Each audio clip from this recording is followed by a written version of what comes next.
कहते हैं कि जब मुसीबत की घड़ी आती है तो चारों तरफ से आती है। एक तरफ जहां भाजपा बिहार में अपनी सरकार बचाने के लिए दिन रात जुटी हुई है, तो वहीं अब असम में भाजपा की सरकार डगमगाती नजर आ रही है। मतलब भाजपा की हालत उस खटारा कार जैसी हो गई है जिसका एक पुर्जा फिट करो तो दूसरा निकल आता है। पूर्वी भारत में अपने मजबूत साम्राज्य का सपना देख रही भाजपा को उस वक्त बड़ा झटका लगा जब उसके सबसे मजबूत किले असम में ही दरार पड़ गई। और ये कोई छोटी मोटी दरार नहीं बल्कि एक बहुत बड़ी बगावत थी, जहां एक साथ 18 भाजपा नेताओं ने इस्तीफे दे दिए। इनमें पूर्व केंद्रीय मंत्री और 4 बार के भाजपा सांसद राजेन गोहेन का नाम भी शामिल था। तो आखिर ऐसा क्या हुआ कि एक साथ इतने भाजपाइयों ने पार्टी का दामन छोड़ दिया, जिसमें राजेन गोहेन जैसे बड़े नाम भी शामिल थे? क्या असम में भाजपा के लिए सब कुछ ठीक नहीं चल रहा है? क्या मोदी के चहेते मुख्यमंत्री हिमंता बिस्वा शर्मा से अब राज्य की बागडोर नहीं संभाली जा रही है? क्या असम में भाजपा का किला ढहने जा रहा है? क्या असम की सत्ता में एक बड़ा परिवर्तन होने जा रहा है? इन सारे सवालों के जवाब देंगे आपको इस वीडियो में। तो कहते हैं कि जब जहाज डूबता है तो सबसे पहले चूहे भागते हैं। अब असम में भी भाजपा का जहाज हिचकोले खा रहा है। जिस असम को लेकर प्रधानमंत्री मोदी अपने छाती ठोक ठोक कर कहते थे कि देखो ये हमारा किला है, ये हमारी उपलब्धि है, अब उसी किले में बगावत की आग धधक रही है। और जिस हिमंता बिस्वा शर्मा को असम की बागडोर सौंपकर अमित शाह खुद को चाणक्य कहलवा रहे थे, आज वही हिमंता से असम की गद्दी नहीं संभाली जा रही है। अमर उजाला में छपी इस रिपोर्ट के मुताबिक असम में भाजपा को बड़ा झटका। पूर्व केंद्रीय मंत्री और वरिष्ठ नेता राजेन गोहेन समेत 18 नेताओं का इस्तीफा। इस रिपोर्ट के अनुसार 4 बार के सांसद और पूर्व केंद्रीय मंत्री राजेन गोहेन ने पार्टी से इस्तीफा दे दिया है और वो अकेले नहीं गए हैं बल्कि अपने साथ 17 और भाजपा नेताओं को लेकर निकल पड़े हैं।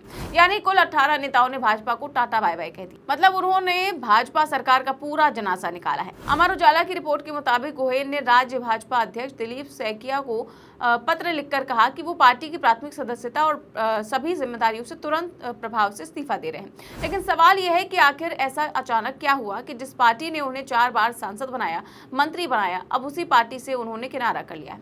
अब पत्रकारों से बात करते हुए राजेन ने ये तो कहा कि भाजपा सरकार ने असम के लोगों से किए वादे पूरे नहीं किए हैं, स्थानीय समुदायों को धोखा दिया और बाहरी लोगों को बसाने की छूट दी। लेकिन सच्चाई कुछ और ही मानी जा रही है।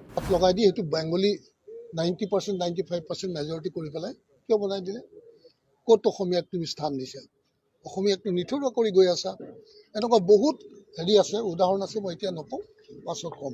দিলীপ শইকীয়া অহাৰ পিছত আপুনি কিছু নৰম হোৱা নিচিনা আমি সেই সময়ত দেখিছোঁ। নৰম নহয়, মই চাইছিলোঁ সি কিবা এটা কৈছিলে, গৈছে, তাৰপিছত ওচৰ চাপি চালোঁ, তাৰ লগত কথা পাতিও চালোঁ, ক'ত তাৰ পাছৰ পৰা তাকতো অবজাৰ্ভ কৰি আছোঁ, ক'ত তেওঁতো একোৱে পদক্ষেপ নললে। तो गोहेन ने अपने 17 समर्थकों के साथ गुवाहाटी स्थित पार्टी मुख्यालय में अपना इस्तीफा सौंप दिया है। 3 दशकों से अधिक समय तक भाजपा का हिस्सा रहे गोहेन हाल के वर्षों में असम इकाई में पुराने और नए नेताओं के बीच चल रही खींचतान का सबसे बड़ा चेहरा बन चुके थे। ये वही झगड़ा है जो मुख्यमंत्री हिमंता बिस्वा शर्मा के आने के बाद शुरू हुआ था, जो खुद 2015 में कांग्रेस से भाजपा में आए थे। लेकिन अब हिमंता बिस्वा शर्मा का नया नेतृत्व मॉडल पुराने नेताओं को रास नहीं आ रहा है। जयंत मल्ला, बरुआ, पीयूष हजारिका और अजंता नियोग जैसे नेता भले ही उनके साथ खड़े दिख रहे हों, लेकिन जमीनी हकीकत यह है कि पार्टी के भीतर सब कुछ ठीक नहीं चल रहा है। राजेन गोहेन जो 1999 से 2019 तक नागांव से सांसद रहे और 2016 में अपने अंतिम कार्यकाल में मोदी मंत्रिमंडल में केंद्रीय राज्य मंत्री बने, उन्हें 2019 में पार्टी ने साइडलाइन कर दिया और टिकट नहीं दिया। 2024 में भी उन्हें नजरअंदाज किया गया, जिसके चलते दोनों बार वो सीट कांग्रेस के पास चली गई। यानी भाजपा का गढ़ दरकने लगा और अब उनके इस्तीफे से पार्टी को बड़ा झटका लगा है, क्योंकि नागांव के अलावा दूसरे हिस्सों में भी उनका काफी प्रभाव है और उनके जाने से भाजपा को राज्य में बड़ा नुकसान होगा। अब देखिए, बात सिर्फ इतनी सी नहीं है कि एक किसी बड़े नेता ने पार्टी छोड़ दी है, लेकिन बाकी सब राज्य में ठीक है, ऐसा तो बिल्कुल भी नहीं है। जनता ने तो अपना फैसला पिछले बोडोलैंड टेरिटोरियल काउंसिल चुनाव के नतीजों में ही सुना दिया था, जिसमें बीजेपी का सफाया हो गया था। उन चुनावों की 40 सीटों में से भाजपा सिर्फ 5 सीट ही निकाल पाई थी, जबकि क्षेत्रीय पार्टी बीपीएफ ने 28 सीटों पर शानदार जीत हासिल की थी। ये हार कोई साधारण हार नहीं थी, ये उस मुख्यमंत्री के लिए सार्वजनिक अपमान था जो खुद को पूर्वोत्तर का शेर समझता था। असम के मुख्यमंत्री जो अपनी ध्रुवीकरण की राजनीति के लिए जाने जाते हैं, वो दिन भर बस बैठकर मुसलमानों के खिलाफ नफरत खोलते रहते हैं। यही कारण है कि वो सोशल मीडिया पर भक्तों के फेवरेट हैं।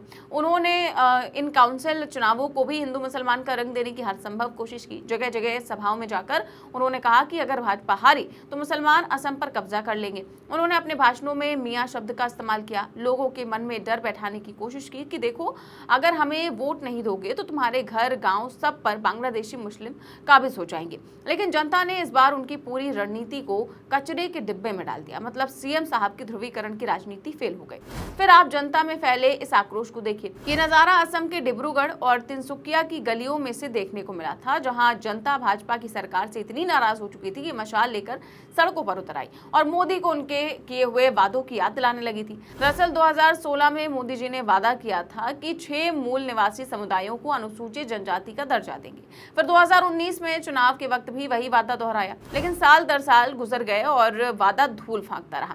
जनता इंतजार करती रही, उम्मीदें पालती रही, लेकिन जब सब्र का बांध टूटा तो हाथों में मशाल उठाकर पब्लिक सड़कों पर आ गई। ये नजारा सिर्फ असम का नहीं था, बल्कि मोदी के झूठे वादों का सर्टिफिकेट था। अब जरा तुलना कीजिए, एक तरफ जनता रोजगार और शिक्षा और विकास की मांग कर रही थी, अनुसूचित जनजाति का दर्जा चाह रही थी, और दूसरी तरफ मुख्यमंत्री हिमंता बिस्वा शर्मा हिंदू मुसलमान की राजनीति में लगे थे। जनसत्ता एक्सप्रेस से बात करते हुए गोहेन ने कहा कि हम इस पार्टी में उन लोगों के लिए शामिल नहीं हुए हैं जो वर्तमान में सत्ता में हैं। हम अटल बिहारी वाजपेयी, लाल कृष्ण आडवाणी, मुरली मनोहर जोशी और अन्य वरिष्ठ नेताओं से प्रेरित होकर आए थे। लेकिन अब स्थिति ये है कि दूसरी पार्टियों से लोगों को लाने के बाद जिन वरिष्ठ लोगों ने अपने जीवन का सबसे कीमती वक्त भाजपा को दिया है, उन्हें दरकिनार कर दिया गया है। उन्होंने आरोप लगाया कि भाजपा अब असमिया लोगों की सबसे बड़ी दुश्मन है। गोहेन अहोम समुदाय से हैं। उन्होंने दावा किया कि 2023 में हुए परिसीमन के बाद अहोम जैसे स्वदेशी समुदायों का प्रभाव कम हो गया है। अब सवाल यह है कि क्या हिमंता बिस्वा शर्मा का जादू खत्म होने वाला है? क्या भाजपा की पूर्वोत्तर वाली बत्ती अब टिमटिमाने लगी है? और क्या मोदी शाह की जोड़ी, जिस पर असम का भरोसा टिका था, अब वहां के नेताओं के लिए सिरदर्द बन गई है? असम की राजनीति में जो कुछ भी हो रहा है वो आने वाले समय का संकेत है। हिमंता बिस्वा शर्मा का कठोर और ध्रुवीकरण वाला शासन अब उन्हीं पर भारी पड़ने वाला है। 3 दशक से पार्टी के प्रति निष्ठावान रहे नेता जब एक साथ इस्तीफा दे रहे हैं तो ये केवल असंतोष नहीं बल्कि संगठन के भीतर उबलती बगावत का सबूत है। भाजपा जिस नया भारत के नारे पर पूर्वोत्तर को साधने की कोशिश कर रही थी, वही इलाका अब उसके लिए संकट का केंद्र बनता जा रहा है। जनता वादों से थक चुकी है और पुराने नेता अपमानित महसूस कर रहे हैं। अगर समय रहते कोई रास्ता ना निकाला गया तो बीजेपी असम में केवल एक राज्य ही नहीं खोएगी बल्कि पूर्वोत्तर में राजनीतिक पकड़ भी ढहते देखेगी। हिमंता बिस्वा शर्मा जो पूर्वोत्तर का चेहरा कहलाते थे, कहीं अपने ही प्रदेश में बेचेहरा ना हो जाए। यही इस पूरे घटनाक्रम का सबसे बड़ा संदेश है। फिलहाल इस पूरे मामले को लेकर के आप क्या सोचते हैं, हमें कमेंट बॉक्स में अपनी राय जरूर दें। चैनल को सब्सक्राइब भी करें और ज्वाइन भी। नमस्कार।